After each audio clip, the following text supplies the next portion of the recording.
Sherman Field coming to life. Here's Cowie dropping back. He looks, end zone, got it! Touchdown, Michigan Tech. A few leaves falling on the field here. Morris to throw on third down. Here comes pressure. Down he goes. I think a big strength on our 16 football team should be the number of people that we have back that have already participated and played in key ball games. You know, we played those 3 playoff teams in the last 4 ball games last year on the road. We have an awful lot of people back that I think have gained experience, and we really think that their ability to take the next step should help us be a good football team in 16. Well, we did something different this year in 16 than we normally do. Normally we wait till game week of our first game to pick our captains.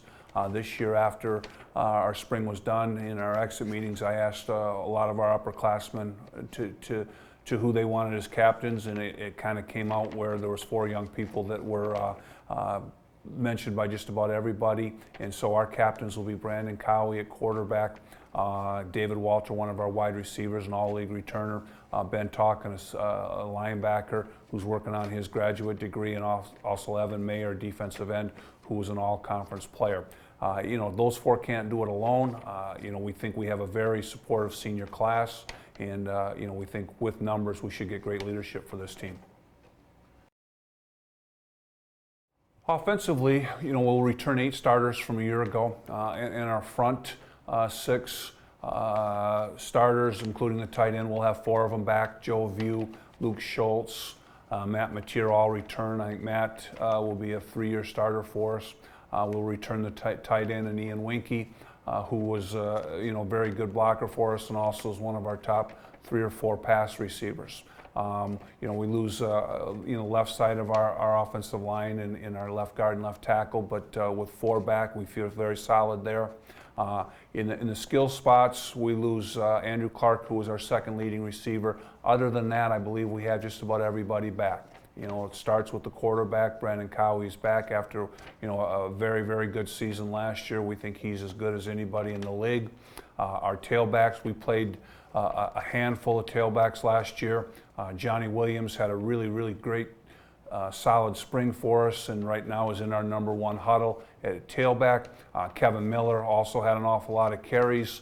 Has battled a little bit of a knee leg injury this spring, but he's good to go now, as is James Henderson, who also got a lot of carries last year. All-league performer at fullback, Alex Sherbanow returns, and then our receivers, led by David Walter, who was our top receiver in all-league mention last year, returns with a number of other people that have played a lot of spots and a lot of plays at those spots. Defensively, we lose more players than we do offensively. We lose two interior linemen. We lose an all-conference first-team linebacker, an all-conference first-team defensive back. We will return 5 starters, I think, right now, probably highlighted by our defensive ends. Evan Mayer was an all-league player, and Cody Goldsworthy had as good a spring as anybody we had on the football team. Those 2 will anchor our ends, and we have some young people behind them. Right now, Cayman Berg Morales and Hilding Bodwine give us 2 people with the interior that have both played a lot of snaps for us. We expect big things out of both of them. Ben Talkin returns at linebacker. He played next to Paul Coppola last year, and he gives us great leadership. He'll be a 3-year starter. In the secondary, we'll have Spencer Moran back in the alley, and as well as Nick Brajak. Our corners, we lost a corner, but with Jalen Williams-Boone and Manny Kirkland and Antoine Curtis and Travis Tidwell, we've got some young people that we're excited about there. We've got a 3-way battle going on right now at safety with Drew Marion and Graham Hubble and Derek Single, all slated to play quite a bit. We feel good about our special teams. We were in the top half in most of the categories that they take statistics for, and really 3 of the 4 positions return. The punter's back, the kicker's back, and the kick returners are back. We lose a punt returner, but Josh King and Evan Gornick both kicked for us last year, and they both return. Ryan Van Goth, whom we think is got a chance to be an all-league type punter, will return a punter, and then James Henderson and Eric Kostreva handled the majority of the kick returning duties last year, and they're both back. Well, our schedule, in this league is it's always, I've always said this: you got to be ready to play, or you're going to get beat. Doesn't matter who you play. If you don't buckle it up on that particular Saturday, you're probably going to get yourself an L.